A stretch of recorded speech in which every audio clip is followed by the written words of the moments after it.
Oi, gente! Meu nome é Amanda e bem-vindos ao terceiro vídeo do meu canal. O vídeo de hoje vai ser um pouquinho diferente e vai ter um tema um pouquinho mais sério. Hoje eu vou falar sobre razões neurológicas do preconceito, como que a neurociência explica o surgimento e a existência do preconceito. O que acontece no cérebro do ser humano que de repente resolve que vão julgar as pessoas por raça, gênero ou por grupo social. Eu decidi fazer esse vídeo levando em consideração tudo que anda acontecendo e todas as discussões que estão sendo levantadas, e eu acho que nada mais justo do que eu usar a voz que eu tenho no meu canal para trazer uma reflexão. E além do mais, às vezes eu acho que, acima de tudo, a ciência pode ter como objetivo trazer uma revolução social, porque quanto mais consciência a gente tem do que acontece, mais nós podemos lutar com o problema. E é isso. Eu espero que vocês gostem do vídeo e fiquem com o vídeo.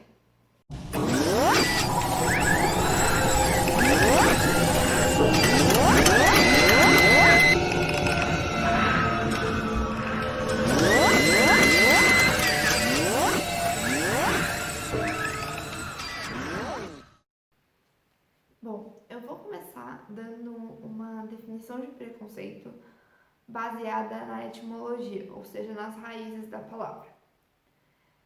Preconceito vem de pré, que é antes, priori, algo que acontece antes, e conceito, que vem do latim, que é conceptus, que é o que se sabe sobre algo.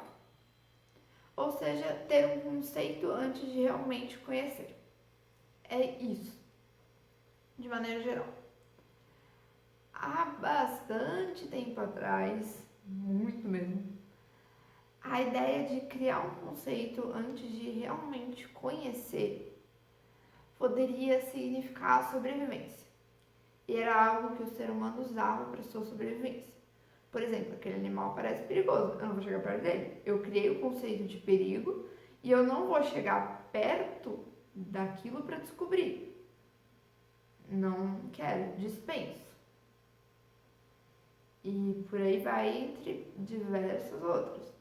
Este lugar parece ser um lugar perigoso de passar. Não vou passar por ali para descobrir que é perigoso, até porque no momento em que eu descobrir já pode ser tarde demais, levando em consideração toda a fragilidade humana. Isso, é claro, antes da estruturação em sociedade, da sedentarização e de diversos outros processos. Porém, na nossa sociedade atual, o preconceito atual não, né? Porque já faz tempo, mas com a estruturação de. Nossa, estruturação de estruturas sociais é boa. Mas com a vinda das estruturas sociais, esse preconceito passou a ser direcionado somente contra certos grupos específicos. Foram mudando durante a história, mas nem tanto assim. Nem tanto assim. E então, basicamente, conceitos somente negativos eram atribuídos a certos grupos específicos que viravam alvos e vítimas daquilo. E isso tá na gente até hoje.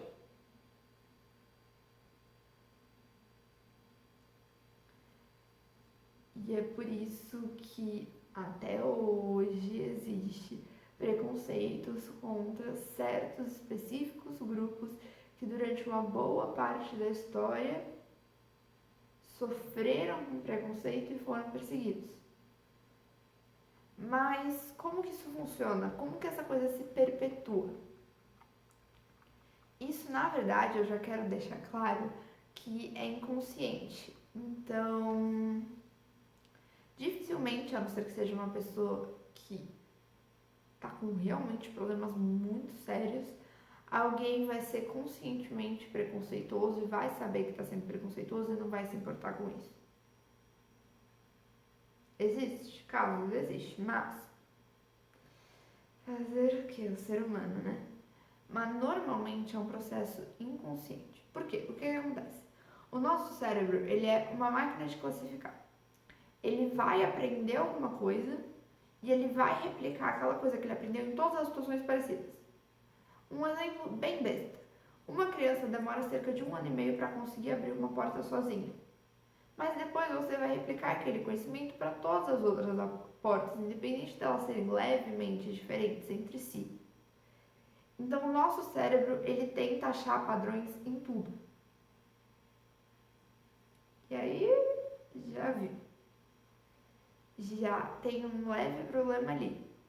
Porque isso nos leva a tentar padronizar comportamentos baseados em características.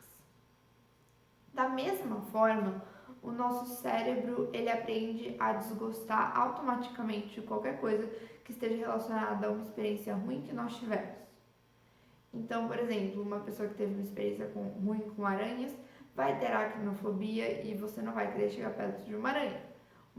Uma pessoa que teve uma experiência ruim com água, ficou muito tempo à deriva no mar, provavelmente vai acabar desenvolvendo uma espécie de hidrofobia e por aí vai. Inicialmente também isso era um método de sobrevivência, porque garantia que você não fosse ser atraído novamente para algo que te machucou. Porém, numa sociedade como a nossa, em que existem muitos preconceitos enraizados, a mídia, os comportamentos sociais à nossa volta, eles acabam influenciando nesses dois fatores. Então, somente no de replicação e essa questão de medo que também está relacionada à replicação. O nosso cérebro replica aquilo que a experiência negativa também. Mas, continuando, numa sociedade onde já existem muitos preconceitos que estão enraizados, automaticamente a mídia vai reproduzir esses preconceitos e as pessoas à nossa volta vão reproduzi-los. Então, por exemplo, na mídia, de maneira geral, a população muçulmana é retratada como terroristas. Então, sempre que no jornal falarem alguma coisa da população muçulmana do Islã, vão estar falando sobre terrorismo, apesar de os terroristas serem uma minoria dentro da própria religião, deles serem olhados com desprezo por todas as outras pessoas da própria religião em volta ali, e de eles serem uma minoria, um grupo radical e extremo, assim como existem diversos grupos radicais e extremos. Ou em diversos filmes de ação que tem o clássico vilão árabe extremamente ganancioso associado com o terrorismo. E aí a gente aprende a ter medo. Não porque nós necessariamente tivemos uma experiência ruim, mas porque o nosso cérebro é meio e apesar da gente conscientemente saber, não no caso de jornais, é claro, mas no caso de filmes, saber que aquilo é ficção, nosso cérebro ele aprende que aquilo é perigoso quando se replica muitas vezes. Então, aprendendo que aquilo é perigoso, a gente vai repetir o comportamento de perigo. Então, o que nos vai nos levar a nos afastarmos de pessoas muçulmanas quando estão andando no shopping, ou na rua, ou temê-las, e entre diversos outros. Ou dando o exemplo que é bem adequado ao Brasil, a população preta, que é 52% da nossa população, quer dizer, 53%, né? Maioria, mas mesmo assim, menos da metade da população ainda consegue manejar de discriminar mais da metade, mas não sei como. Mas, mesmo assim, então a mídia vai fornecer exemplo do preto como criminoso, ou como pobre, ou como alguém que está colocado no status de servidão. Então, o nosso cérebro vai replicar isso, não só a mídia, mas como também os comportamentos sociais à nossa volta também. Então, o nosso cérebro vai replicar isso e a gente vai aprender a se comportar da maneira que a gente vê as pessoas às nossas voltas se comportando e da maneira que a gente recebe os estímulos da mídia. Então, do que vai ter medo, do que não vai, e por aí vai. Então, Então, por exemplo, você vai ver na série aquele cara que é um super vilão nas séries, em várias séries, por exemplo, e o cara é preto. E automaticamente o seu cérebro vai replicar todo aquele comportamento para toda uma raça, o que é extremamente errado. Lembrando que, não me interpretem errado, eu não estou dizendo que só porque o vilão de uma série tem X característica, você vai aprender a ter medo de X característica. Isso tem que ser algo que acontece várias e repetidas vezes e são diversos estímulos diferentes para o nosso cérebro. Então não é, ai meu Deus, o vilão daquela série era ruivo, agora eu vou ter medo de pessoas ruivas. Não, né? Bem menos. Bem menos. É só que tem que ser algo que acontece repetidas vezes e que não só tá na série, mas como tá na realidade. Assim se cria um viés inconsciente na sociedade que faz com que o preconceito vá se perpetuando, porque a gente vai aprendendo com os estímulos que estão, com todos os estímulos que estão às nossas voltas. Até o comportamento de pais e mães pode ajudar a criar preconceito. Mesmo que seja um pai e uma mãe que aparentemente não falem, não verbalizem, quando eles atravessam a rua, quando uma pessoa preta passa, quando segura o celular mais forte, com alguém pedindo dinheiro na rua, etc, etc, etc, a criança aprende aquilo vendo o comportamento do pai, ela entende que aquilo é perigoso e o cérebro também vai replicar para diversas outras situações. E a criança é esperta, então ela vai entender que o pai faz aquilo com uma pessoa de certa raça, mas não faz com de outra. Assim, isso também serve, que nem eu dei o exemplo, para muçulmanos, para qualquer outro grupo minoritário, para preconceito religioso, por exemplo, uma pessoa que nasce em uma determinada religião e ela nasce e aprende que qualquer outra religião é do demônio e assim é perigoso, então ela não vai nem se aproximar daquilo para tentar quebrar aquele preconceito, porque já vai estar enraizado demais nela. Mas quais são as partes do cérebro que estão envolvidas nisso? Bom, uma delas é a amígdala, não confundir com amígdala. A amígdala fica na nossa garganta, a amígdala com G é uma parte do cérebro. E ela é responsável pela detecção rápida de estímulos biologicamente relevantes ou de modulações de atenção e memória. Então, ela está relacionada à tomada de decisão e recompensa. É isso. E, assim, ela também está relacionada, de certa forma, à avaliação de raça. A atividade ela é modulada por regiões pré-frontais laterais, como o córtex pré-frontal dorsolateral e o córtex pré-frontal lateral. Lembrando que, como eu já disse no vídeo anterior, a região pré-frontal ela é responsável pelas nossas emoções, sentimentos e tomadas de decisão. Nesse caso, que nem eu falei, é a decisão, é a área de ação e recompensa. Essa sensibilidade, a amígdala tem uma sensibilidade a novas informações que pode, assim, também refletir nesses fatores de preconceito culturalmente aprendidos. Porque você aprende que aqui vem novas informações de que aquilo é certo, que aquilo é errado, de que tal grupo é perigoso, tal grupo é errado. Então a amígdala vai processar aquilo e levando em consideração que aparentemente traga uma recompensa, aspas, pode ser sua segurança, pode ser segurança até moral, bem aspas aqui, mas sim, e ela vai estar associada, nesse caso, ao preconceito. Mesmo assim, ela não é a principal região que é associada hoje à existência de preconceitos. A principal região é o córtex pré-frontal ventromedial, uma das, né, que é responsável pelas avaliações sociais de uma maneira geral e é a região apontada em estudos recentes como a principal associada ao preconceito.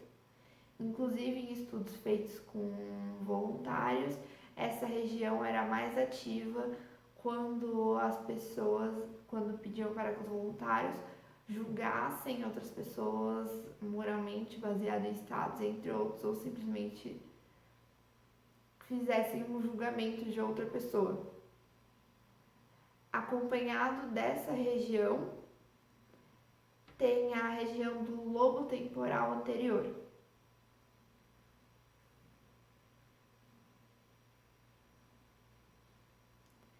Acompanhado dessa região, tem a região do lobo temporal anterior, que tem diversas funções, já que o lobo é uma parte inteira do cérebro, é onde fica a amígdala. Além do mais, tem função de linguagem, memorização e produção de memórias, que é aí que ele também influencia. O hipocampo está nessa região. E lembrando que o hipocampo não só está relacionado à memória espacial, à memorização de textos e nomes, ele está relacionado à transição da memória de curto para longo prazo. E é aí que essa interpretação da memória também facilita a existência desse preconceito que a gente vai aprendendo, digamos assim, de acordo com o que fica gravado na nossa memória também. Além do mais, ele também está relacionado ao processo visual.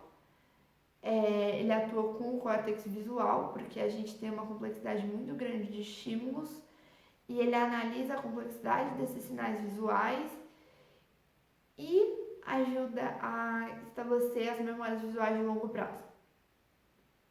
Também está relacionado ao comportamento emocional, sistema límbico, aí que entra a amígdala, lembrando que o sistema límbico é o sistema do nosso cérebro que está relacionado às emoções.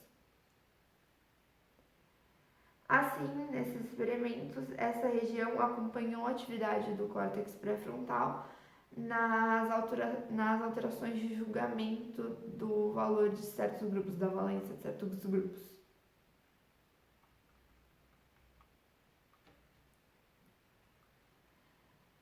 Mas aí você pensa, nossa, mas será que isso tudo que você explicou agora, será que tem um efeito tão grande assim? Bom, um dos experimentos que provou esses efeitos foi feito há muito tempo atrás, antes mesmo de sequer do estudo do nosso cérebro estar tão avançado assim. Foi um experimento feito em 1939 nos Estados Unidos pela negra norte-americana Mamie Phipps Clark, que era formada em psicologia, e ela tentava entender os efeitos daquele preconceito estruturado na sociedade, nas crianças negras e pretas, e acima de tudo ela tentava entender os efeitos da segregação racial. Esse experimento, ele inclusive foi tão importante que ele foi usado no caso Brown versus Board of Education of Topeka, que foi o caso que acabou com a segregação racial em escola dos Estados Unidos. Então ele acabou com essa coisa de ter uma escola para uma raça e ter uma escola para outra raça. Foram exibidas para 253 crianças pretas bonecas ou brancas ou negras. Uma boneca branca e uma boneca negra. E uma curiosidade é que eles tiveram que comprar bonecas brancas e pintar metade delas como negras, porque não conseguiram achar bonecas negras para vender. Para vocês terem noção da situação da sociedade na época. Não mudou tanto, mas continuando. Essas crianças tinham entre 3 e 7 anos e eram todas voluntárias. E eles pediram para essas crianças 8 coisas. Pediram, né? O entrevistador pediu: me dê a boneca com a qual você gostaria de brincar, me dê a boneca legal, 2, me dê a boneca feia, 3, a quarta foi: me dê a boneca que tem uma cor legal, a quinta: me dê uma boneca que se parece com uma criança branca, me dê uma boneca que se parece com uma criança de cor, me dê a boneca que se parece com uma criança negra, e a oitava: me dê a boneca que se parece com você. 93% das crianças entregaram a boneca negra na pergunta 6, que era: me dê a boneca que se parece com uma criança de cor. Porém, só 66% das crianças entregaram a boneca negra na 8, que era a pergunta do: me dê a boneca que se parece com você. também demonstrando que as crianças, de certa maneira, demoram um pouco para criar uma consciência de si mesma e, de certa forma, até tentam negar sua cor nesse início da faixa etária devido a preconceitos. A mesma coisa não aconteceria, por exemplo, se o mesmo experimento fosse feito com crianças brancas. Além do mais chocante de tudo, 59% das crianças disseram que a boneca feia era a boneca negra e só 17% apontaram para a branca. Tem uma taxa de porcentagem de crianças que não responderam, porque experimentos com crianças são difíceis, mas tudo bem. 67% das crianças preferiram brincar com a boneca branca na pergunta 1 e 59% apresentaram a boneca branca como legal. Pois é. Depois esse experimento foi refeito no mini documentário A Girl Like Me, em português, Uma Garota Como Eu, de 2005, pela diretora Kiri Davis. Foi feito em menor escala, com 21 crianças, das quais 15 preferiram a boneca branca. Eu vou deixar o link para o mini documentário, para o vídeo do mini documentário na descrição. É muito interessante, é pequenininho, tem 7 minutos e vale a pena. Para vocês terem noção dos impactos que tem o preconceito na vida da pessoa e como eles realmente entram e se instalam no cérebro. Isso vale para qualquer coisa, vale para a população LGBTQ, vale inclusive para a inferiorização de mulheres também e diversos outras ideias e conceitos que se criam na nossa sociedade de certos grupos sociais e que são estendidos para todo um grupo social e com os quais essas pessoas têm que lutar o tempo inteiro, em maior ou menor grau. Bom, e acima de tudo, o preconceito ele tem impactos na saúde de quem o sofre. Principalmente porque no último vídeo, eu vou deixar o card aqui, eu mencionei sobre os níveis de cortisol no sangue. O cortisol é um hormônio de estresse e apesar dele ser benéfico em níveis bons, ajudando a manter o nível cardíaco, na imunidade, etc., em níveis extremamente altos, ele causava taquicardia, sentimento de ansiedade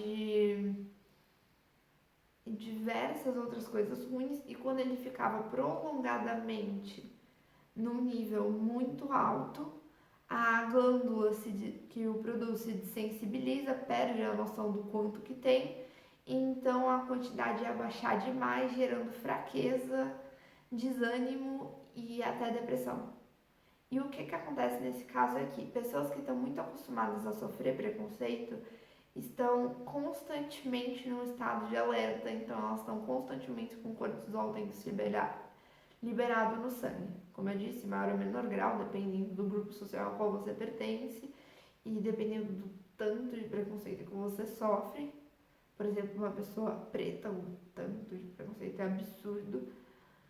E então o que acontece é que isso pode facilitar com que essas pessoas tenham problemas decorrentes da saúde mental, tenham problemas de saúde mental, exatamente por estarem sempre num estado constante de alerta, o que é extremamente perigoso. Então, além de tudo, ainda é ruim para a saúde do outro. Bom, de qualquer jeito, eu espero que esse vídeo possa ter colocado uma reflexão. Lembrando também que o preconceito, quando eu falo nesse sentido, ele é inconsciente. Então é algo que é replicado de forma inconsciente, vai sendo replicado de forma inconsciente. Por isso que eu achei importante gravar esse vídeo, porque quanto mais consciente se a gente tem do que acontece dentro da nossa cabeça, mais nós somos capazes de combatê-lo para evitar com que outras pessoas sofram, como eu já mencionei. O primeiro passo para entender o problema é reconhecê-lo. E a partir do momento que a gente entende que na sociedade atual são raras as pessoas que conseguem ser explicitamente, conscientemente preconceituosas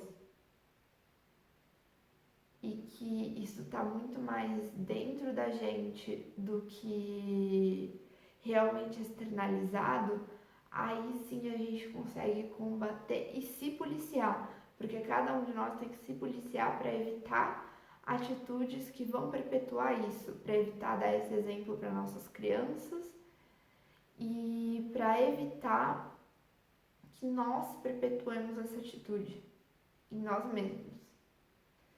Bom, é isso, eu espero que vocês tenham gostado do vídeo e muito obrigada. Até a próxima e eu espero que eu possa ter realmente proposto uma reflexão nesse debate tão amplo, apesar de eu saber que em muitos casos eu não estava no meu lugar de fala. Muito obrigada por assistir até aqui e até a próxima.